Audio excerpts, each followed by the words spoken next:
Siendo las 2:37 de la tarde de hoy 24 de abril del año 2018, el Juzgado 21 Penal del Circuito con funciones de conocimiento de Santiago de Cali, Valle del Cauca, instala la audiencia de lectura de fallo en las diligencias seguidas contra el señor Eduardo Córdoba Mendoza por el delito o los delitos de homicidio agravado y porte ilegal de armas de fuego, municiones. Diligencias radicadas bajo el número 2016 45.681. Constatamos la presencia de las partes. Se observa que la Fiscalía no está presente la defensa. Muy buenas tardes, su señoría. Se presenta Miguel José Escobar Jiménez, abogado de confianza del señor Eduardo Córdoba. Está presente el señor Eduardo. Buenas tardes. Su nombre completo y número de cédula. Sí, buenas tardes, señoría. Córdoba Mendoza Eduardo, 94-426-145. Representante de víctimas.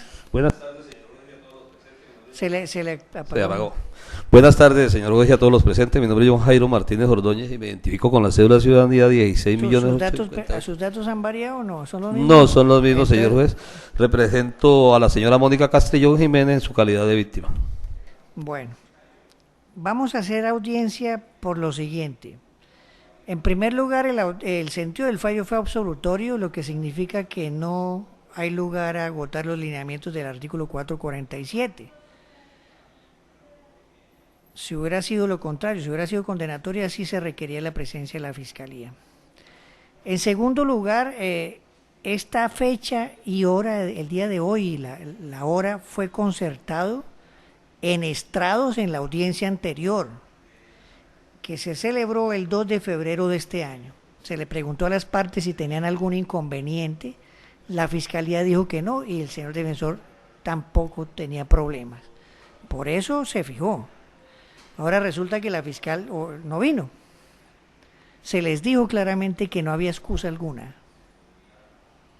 Si la señora fiscal hubiera dicho que para este día y hora tenía una audiencia, hubiéramos fijado otra fecha. Ahora, se lee la sentencia, los que están aquí presentes quedan notificados en estrados. Si alguno de ellos, en especial el representante de víctimas, quiere apelar, lo puede hacer. Y a la fiscal se le notificará en su dirección que da para notificaciones, y a partir de ahí empiezan a correr los términos si ella desea presentar el recurso de apelación. Por lo tanto, entonces aquí no se está vulnerando ningún derecho. Pasamos entonces al punto en estudio, que es la sentencia como tal. La parte inicial de la misma no se va a repetir porque ya todos la conocen: el radicado, la persona que fue enjuiciada, los delitos, los hechos y la identificación e individualización del señor Córdoba, Eduardo Córdoba Mendoza. Por eso no se va a repetir nuevamente. Pasamos a los considerandos.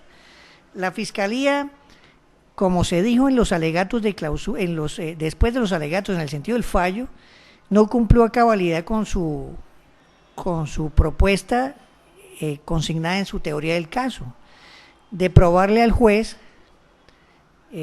la responsabilidad en los delitos del señor enjuiciado. Indudablemente sí se probó aquí la tipicidad de los delitos, porque en la audiencia preparatoria, ya en el juicio,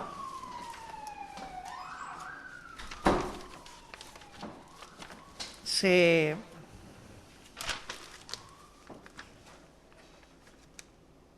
estipuló la ocurrencia de los hechos, el día y la hora, y la muerte, la forma de la muerte de la persona desafortunadamente asesinada. Eso sí se probó, la existencia de los delitos, pero reitera el despacho, no se probó la responsabilidad en él del enjuiciado. Y antes de entrar a hacer un sucinto relato de los testimonios que se virtieron en el juicio, es necesario hacer esta introducción, no tanto para las partes ni para el interveniente especial de las víctimas, sino más dirigida al público en general, las personas que están atrás de la sala, atrás en la parte del público. Este sistema penal en Colombia establece que son las partes las que les traen la verdad, su verdad al juicio. La fiscalía trae su verdad, la cual debe probar, y la defensa su otra verdad, la cual también debe probar. Cuando una de ellas ofrece probar algo y no lo hace, pues las consecuencias son adversas frente a ella. Antes de esta ley, el juez podía buscar la verdad e incluso buscándola podía decretar pruebas de oficio.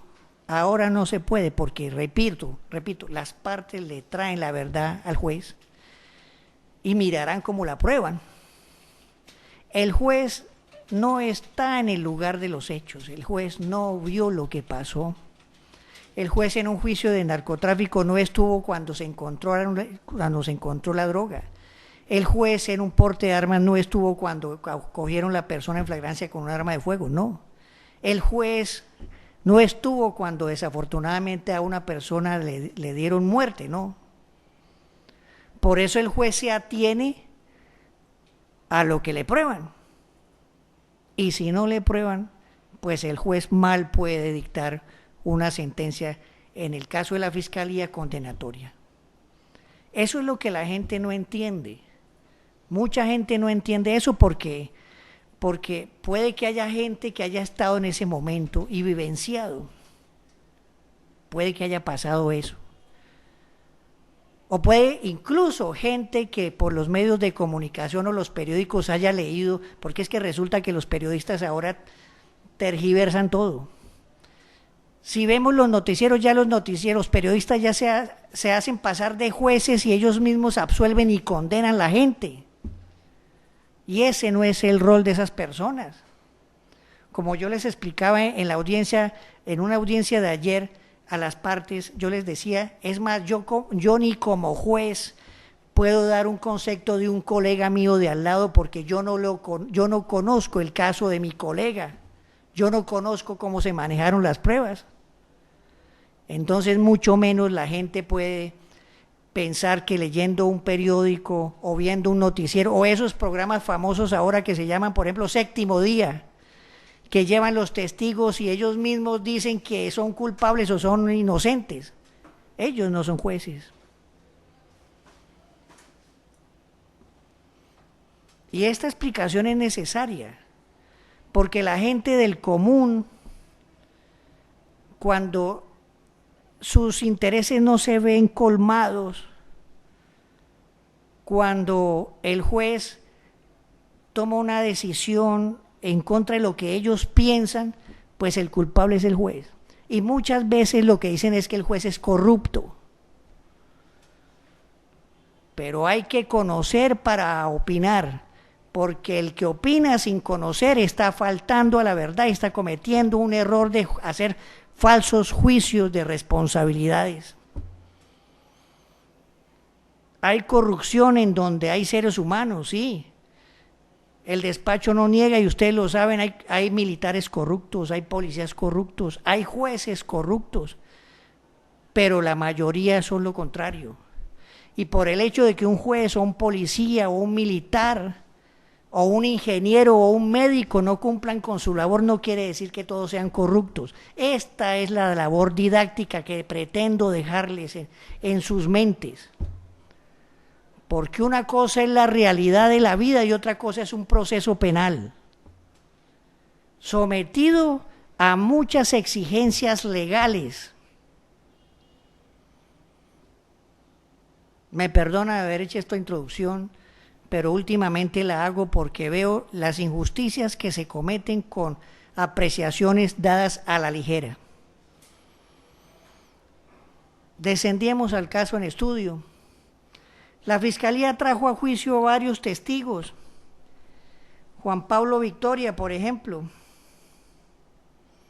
un policía que no estuvo en el lugar de los hechos, que no estuvo cuando falleció, cuando asesinaron a esta persona. Un homicidio es el peor delito que se puede cometer por un ser humano. Nadie niega eso.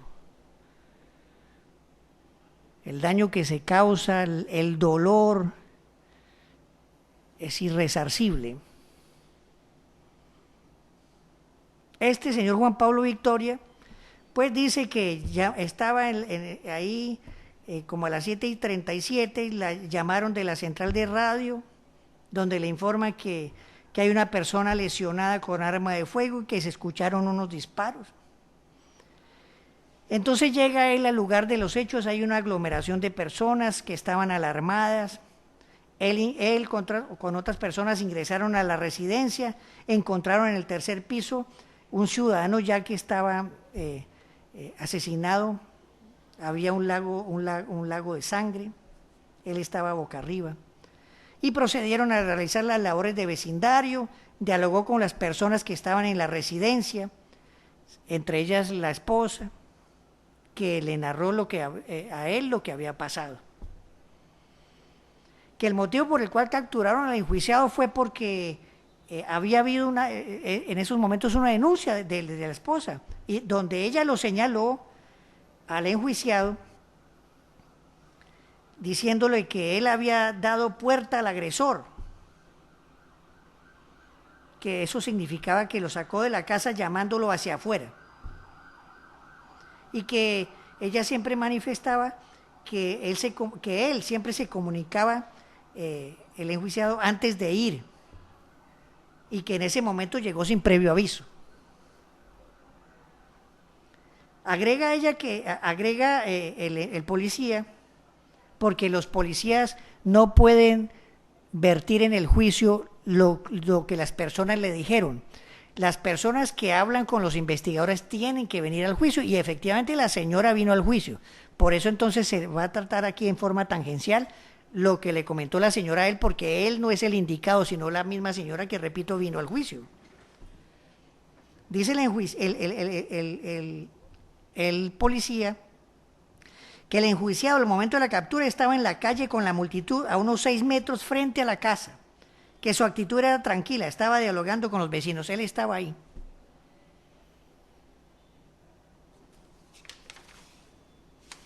Básicamente es lo que dice el señor. Lo demás está en los audios. Es más, hay jueces que solamente leen el resuelve y la sentencia la entregan a las partes para que la lean.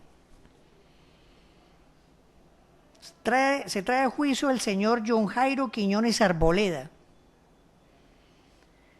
Él dice que elaboraba o que elabora como cobrando, entre comillas, en un sistema que se llama gota a gota, prestamista de dinero. Que para esa fecha los hechos trabajaba en esa actividad con el señor Juan Carlos Castrellón, y el capital era de él, del señor Juan Carlos. Que el señor Juan Castrellón, hoy día está muerto, dice él, y que Eduardo era trabajador de él.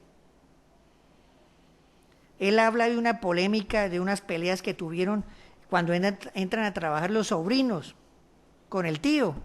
Relata unos problemas, unas amenazas, unos inconvenientes que tuvieron. Dice que las entregas del dinero eran diarias, iban por las mañanas o en las noches, cuadraban, y como él viajaba, pues ya se dejaba para entregar la plata los días lunes o los días martes. Hacían todo lo de la semana, se hacía el folletico y ya se entregaban y asentaban todo en unas libreticas, en unas fichitas.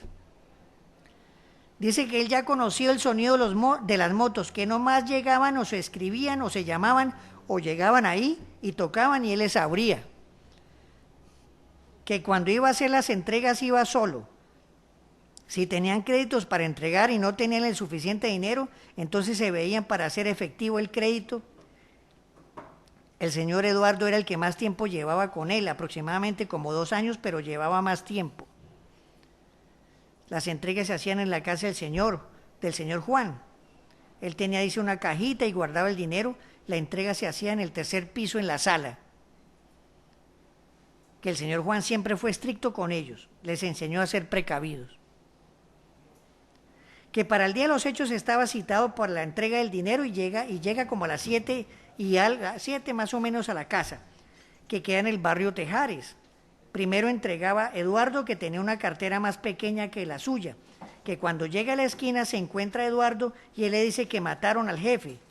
Dice, yo no le creí, y cuando me asomo veo a la gente y entonces llego ahí. Cuando fui agredido por Jenny, que me empezó a ahorcar y a tirar y a decirme, vos sabés, dónde vive Mina, ese hijo de tantas, que yo no sé qué, se voló. Entonces dice, cuando el señor Mina estaba con los señores del CTI y de la policía, yo le dije que Eduardo no se había volado, que Eduardo estaba abajo. Y entonces soltó de allí, llegó la policía, me pidió una requisa, me preguntaron que quién era yo y me identifiqué como trabajador del señor Juan. Que cuando Eduardo le dice que mataron al jefe, lo acompaña a la casa y se queda abajo. Entonces sube y es agredido por la señora Jenny. Que Eduardo no sube porque había unos policías abajo. Él subió porque quería averiguar qué había pasado. Eso es lo que dice este señor. Declara la señorita Mayra Alejandra Castrillón Zapata, que es hija del hoyo Oxiso. Dice que trabajaba su padre con el señor John Jairo y con el señor Eduardo alias Mina. Su papá trabajaba hace un buen tiempo con John Jairo y Eduardo, que la relación con ella era tan buena, era buena. Su papá les abrió el vehículo para entrar a la casa porque su papá no permitía que nadie entrara a la casa, porque él era muy cuidadoso y no le gustaba meter personas a la casa, excepto a personas que conocía. No permitía que John Jairo y alias Mina entraran a la casa acompañados. Siempre que llegaban a trabajar, ellos estaban ahí solos con su papá. La entrega de los dineros la hacían ellos, a veces en horas de la mañana o a veces en la noche, pero más que todo en la mañana por ahí a las 8. Su papá no había tenido ningún problema y a él no le gustaban los problemas porque él no era de discusión o de pelea.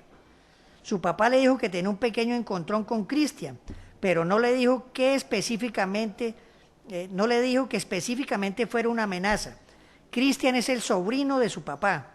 El motivo del encontrón era porque Cristian le debía plata. Eduardo Córdoba era antes el trabajador de Cristian. Su papá le comentó que John Jairo y Eduardo trabajaban para Cristian como cobradores, pero no sabe cómo era el trabajo que hacían. Su papá conoció a Eduardo Córdoba por medio de Cristian. Eso es lo que dijo esta testigo.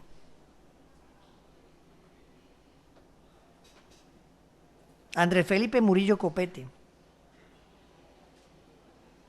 dice que participó en la investigación seguida contra el aquí enjuiciado, que su labor consistió en realizar una serie de entrevistas a los familiares y testigos de los hechos. Igualmente al señor Eduardo.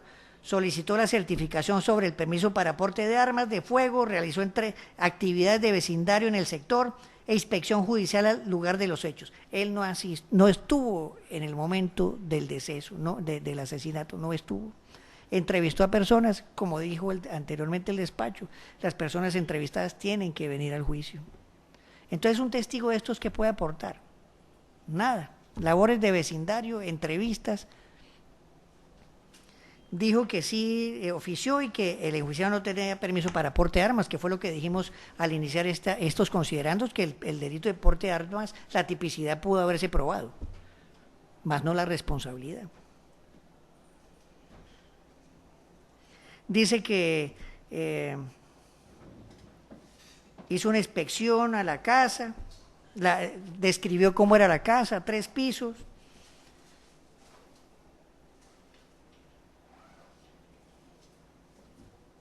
Eso fue lo que hizo él. Alexander Aragón Castro dice que dentro de las actividades realizadas tomó entrevistas a un presunto testigo de los hechos. Entrevistas, volvemos al mismo punto.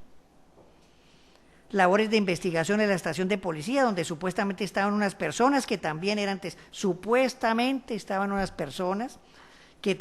testigos o habían tenido una participación en el hecho, y luego se trasladó la URI en el centro donde se hicieron las respectivas diligencias con respecto a esos testigos. Eso es lo que dice este testigo.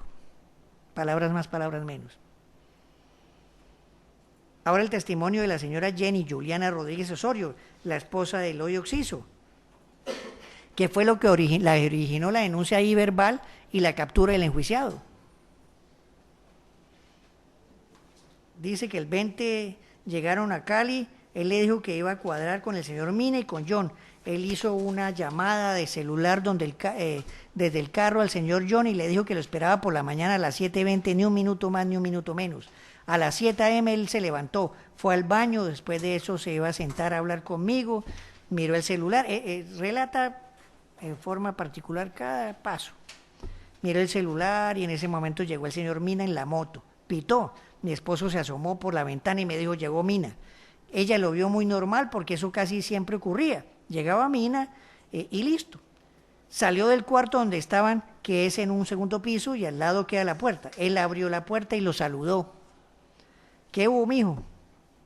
Mina le pasó un casco porque le dijo, lo voy a poner acá, porque como el cuarto queda tan cerquita donde estaban en la puerta, la costumbre era simplemente dejarle la puerta abierta.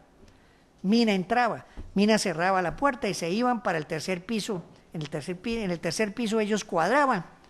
Pero ese día ella se quedó acostada, su esposo abrió la puerta, lo saludó y luego se metió al baño porque escuchó que la llave del lavamanos sonó. Mina no entró y eso le llamó la atención como era de costumbre, por lo que se puso a pensar, ¿por qué si Juan había citado a este señor a las 7:20, ni un minuto más ni un minuto menos, por qué había llegado Mina primero? Si Mina siempre llegaba de segundo para cuadrar, porque con Mina se demoraba mucho más. Mina no entró, dice la señora, pero como ella estaba escuchando, dado que esa parte de la casa es un paso obligatorio, es decir, no hay sino una sola puerta de ingreso, le pareció raro que Mina se quedara ahí. Luego Mina llamó durísimo a Juan, que él le decía Jota. Le dijo, Jota, ¿usted conoce a este muchacho que viene a que le cambie un billete de 50.000? Ella ahí mismo miró su celular y se preguntó que cómo así que un billete de 50.000 a esta hora, y se tiró de la cama, miró por la ventana que era de espejo y que sabía que no lo iba a ver, no le iban a ver, y ve a Mina enfrente del otro señor y que estaban hablando, que le pareció muy sospechoso eso, y especialmente porque Mina tenía la plata, y si fuera así, ¿por qué no le cambió el billete?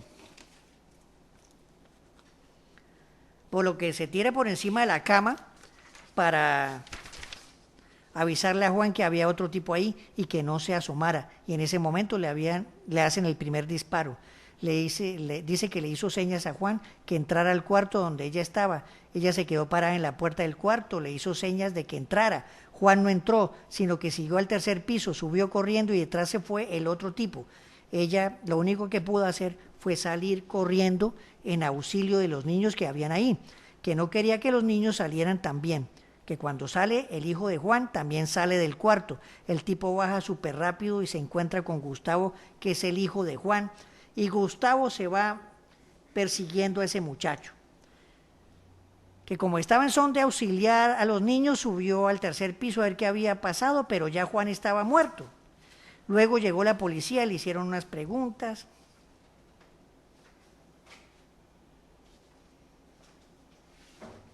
Eso fue el relato de ella. Ella le dijo eso a los policías y por eso fue que la policía lo captura al enjuiciado. Dice que cuando Mina mira hacia arriba y la ve, se manda las manos a la cabeza, que inmediatamente baja cuando la policía está deteniendo a Mina y les dice que detengan también a John. Les dice que también detengan a John porque John debió haber llegado primero porque era el primero con quien se cuadraba y además estaba diciendo que había llegado con Mina cuando eso no era cierto. Ella dice que en cierto punto Juan confiaba mucho en el señor John. Ella consideraba que ese señor no era fiable porque varias veces había tenido con él discusiones por desfalcos y Mina también tenía mucho desfalco con Juan.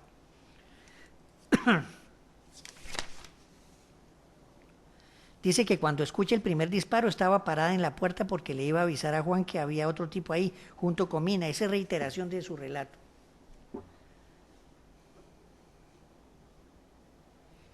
Dice que no le consta que el señor Mina haya llegado solo o acompañado a la casa. Que no le consta que el señor Mina haya llegado solo o acompañado a la casa. Que haya llegado solo o acompañado. Que no tuvo la oportunidad de ver al señor Mina subir las gradas acompañado de otra persona. Que su esposo le dijo que el señor Eduardo le tenía que entregar la suma de 8 millones de pesos. Y no le consta que el señor Eduardo llevara esa suma de dinero consigo. Que no había ninguna razón para amenazar de muerte a su esposo. Que supone que el objeto de la muerte de su marido era por robarlo.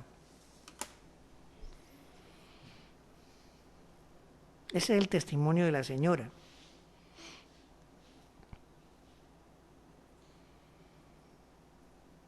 Ahí hacemos un paréntesis. Para uno condenar a una persona por homicidio, cuyas penas son tan altas, el juez no puede quedarse en meras sospechas. Porque pues, por sospechas, si fuera así, estaría condenado la mitad del país, sino un poco más. Esto es un tema probatorio. Si hay algo que dice la señora esposa del hoy Oxiso, es que no se realizaron ciertas cosas como era de costumbre, que por eso sospechó que primero llegaba el uno que el otro. Pero ¿será que de esa manera un juez tiene la certeza, más allá de toda duda, que el enjuiciado, por haber llegado antes o después, unos minutos antes o después, puede ser responsable de un homicidio con unas penas superiores a 15 años de prisión? Hace énfasis el despacho en lo que la misma señora dijo aquí en el juicio, que no le costaba, y reitero, que el señor Mina haya llegado solo o acompañado a la casa, que no tuvo la oportunidad de ver que el señor Mina subiera las gradas acompañado de otra persona, que no le costaba que el señor Eduardo llevara esa suma de dinero, 8 millones, y finalmente dice que el móvil cree que era por robarlo. Pero ¿se llevó esa plata ya o no se llevó? Nunca se supo.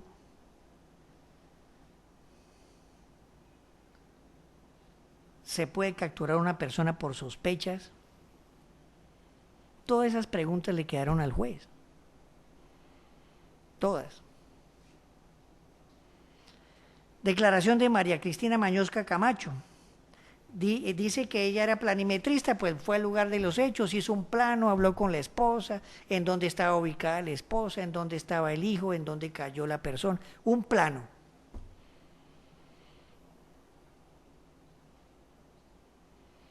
Un plano que no nos lleva a nada, porque un plano concordándolo con los anteriores testimonios que hemos mencionado, pues no nos prueba nada, es un plano de una casa. Que esta habitación tiene visibilidad, que aquí están las escaleras, que aquí estaba la señora, que aquí salió el señor, que aquí cayó muerto. Cristian Camilo Troches Tavares hizo una fijación fotográfica, fue allá y tomó fotos, sí, después de los hechos, de la casa, de los ángulos. Mira, aquí estaba el señor, un corredor, una ventana, todo. Y nos demoramos harto ahí, escuchando el juez esa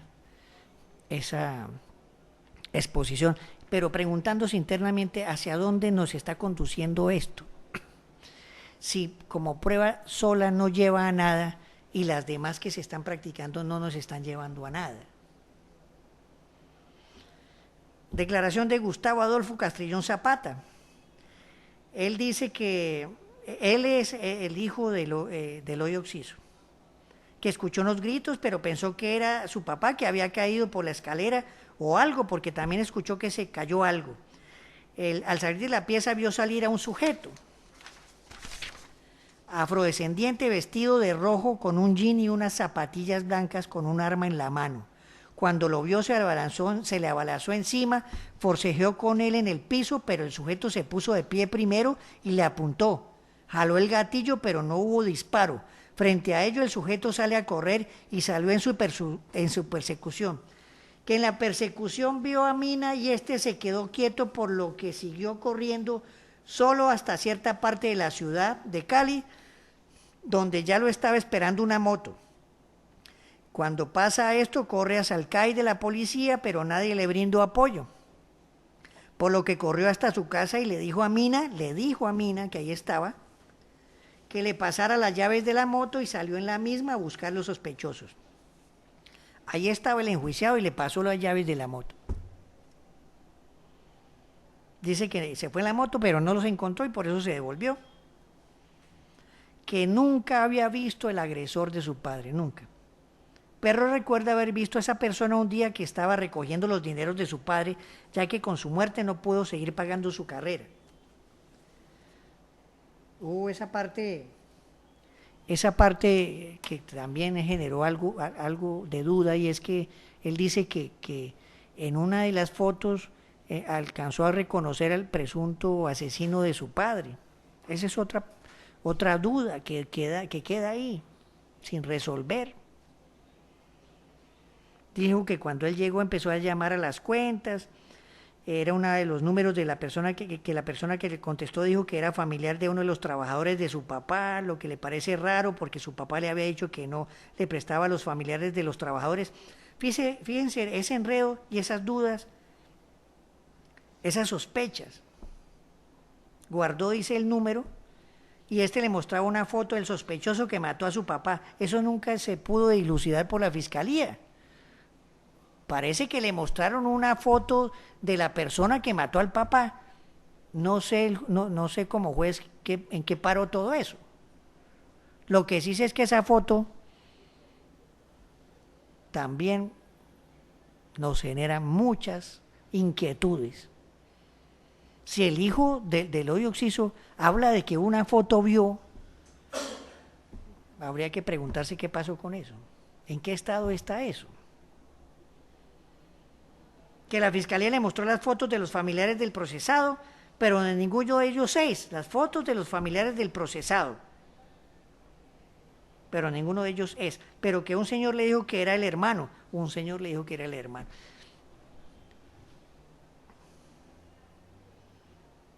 Este muchacho resultó como un investigador allí, consultando con los deudores, tratando de averiguar lo que es muy normal, pero nunca eso se tradujo con investigadores de la fiscalía frente a esto. Dice que su papá se llevaba muy bien con Mina y con otro trabajador no tuvo problema. Con Mina sí tuvo problema porque una vez le robaron una plata. Su papá tuvo dificultades con él porque le contó que a veces le faltaba por cobrar gente y todo eso. No fue mucho lo que su papá le contaba, pero que 2 o 3 meses antes de los hechos le dijo que debe intentar sacar a Mina. Que cuando se encuentra con esta persona, el señor Mina se encontraba abajo en la calle, al frente de la casa, muy cerca de la puerta. El sujeto pasó por el frente de Mina. Mina lo ve a él también y no hizo nada. Se quedó ahí parado quieto viendo cómo perseguía el sujeto.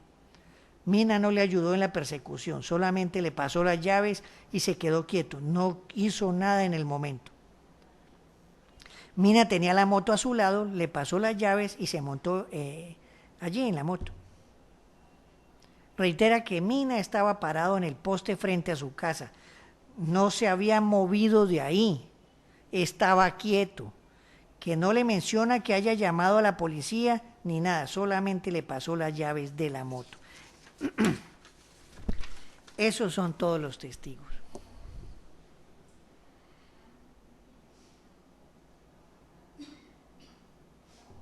Sospechas,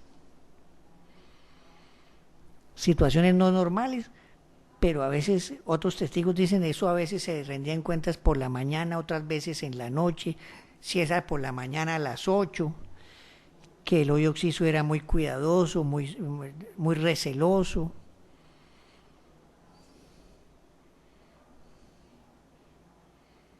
Que el enjuiciado estuvo ahí y no se movió, no le dijo nada a la policía, sino que se quedó quieto, le pasó las llaves. de la moto, que le mostraron al hijo fotos de los familiares y él no reconoció los familiares de Mina, que él vio una foto del presunto homicida. ¿Qué tenemos ahí? ¿Qué tiene el juez ahí? Nada. Absolutamente nada. ¿Será que con eso se le puede pedir al juez que dicte una sentencia condenatoria por homicidio y porte de armas con una pena que supere los 18 años de prisión? No. Reitero, el juez no estuvo en el lugar de los hechos. El juez no vivenció lo que pasó. Por eso entonces, de esta manera fue que el sentido del fallo fue absolutorio. Señora fiscal, si quiere, siga adelante. Y entonces la sentencia pues sigue ese mismo norte, absolutoria, porque solo hay dudas aquí. Solo hay dudas. Desgraciadamente se produjo la muerte de un ser humano. Desgraciadamente se causó un gran daño y un gran sufrimiento a sus seres queridos. Eso no lo puede negar la justicia, eso es algo inobjetable, porque incluso la muerte, repito, se probó. Pero de allí a que el juez encuentre responsable al enjuiciado con las pruebas que se trajeron al juicio, ese es otro paso distinto. Espero sea entendida esta explicación, que se hace con sinceridad y responsabilidad de parte mía. Siendo así las cosas, y sin entrar en más consideraciones, señora fiscal, le hago aquí un paréntesis. Se hizo la sentencia porque la fecha estaba notificada en estrados, se dictó la sentencia por ese motivo. Se había establecido ya que una vez dictada, las partes que estaban presentes se notificaban en estrados y a usted se le notificaba en el lugar donde pues quedó para notificaciones, y a partir de allí empezarían a correr los términos para interponer el recurso que cabe contra sentencias. Ahora nos vamos a ocupar de que usted reciba el audio para que escuche el argumento del despacho de la sentencia absolutoria que fue al unísono del sentido del fallo que se profirió en febrero. Por favor, se registra entonces, doctora, ante el audio. Gracias, su señoría. Muy buenas tardes a usted y todos los presentes. Mi nombre es Sandra Jimena Cardona, fiscal 23 seccional adscrita a la unidad de vida, con ubicación en la calle 10, número 625, piso cuarto de Cali. Bueno, doctora, entonces así actuaremos. Terminando entonces, sin entrar en más consideraciones, el Juzgado 21 Penal de Circuito, con funciones de conocimiento de Santiago de Cali, Valle del Cauca, administrando justicia en nombre de la República y por autoridad de la ley, resuelve primero absolver al señor Eduardo Córdoba Mendoza, de condiciones personales y civiles conocidas en estas diligencias, de los delitos por los cuales fue enjuiciado: homicidio agravado y fabricación, porte ilegal de armas de fuego, de acuerdo a las consideraciones que se dieron en la parte motiva de este fallo. En segundo lugar, una vez en firme la sentencia, se oficiarán a las entidades respectivas con el fin de que se archiven las mismas, una vez en firme. En tercer lugar, contra la presente decisión procede el recurso de apelación a efecto suspensivo. El juez Nazario Guzmán Hernández, juez 21 Penal de Circuito, con funciones de conocimiento de Santiago de Cali, Valle del Cauca, así leída la sentencia, notificada en estrados. No sé si, señora fiscal, le doy la palabra ya para recursos. Doctora. Gracias, su señoría. La Fiscalía interpone recurso de apelación y le solicita permiso para los 5 días siguientes sustentar por escrito. Claro, doctora. También le daremos, como se dijo, la copia del audio respectivo. El señor defensor. Me declaro conforme con su decisión, señor juez. Señor representante de víctimas. Gracias, señor juez. También interpongo el recurso de apelación y solicito los términos para sustentar ante el despacho. Bueno, muy bien, 5 días hábiles a partir de mañana. Luego de vencido este término, se le concederá el mismo a los no recurrentes. Siendo las 3:14 de la tarde, se termina esta audiencia. Gracias.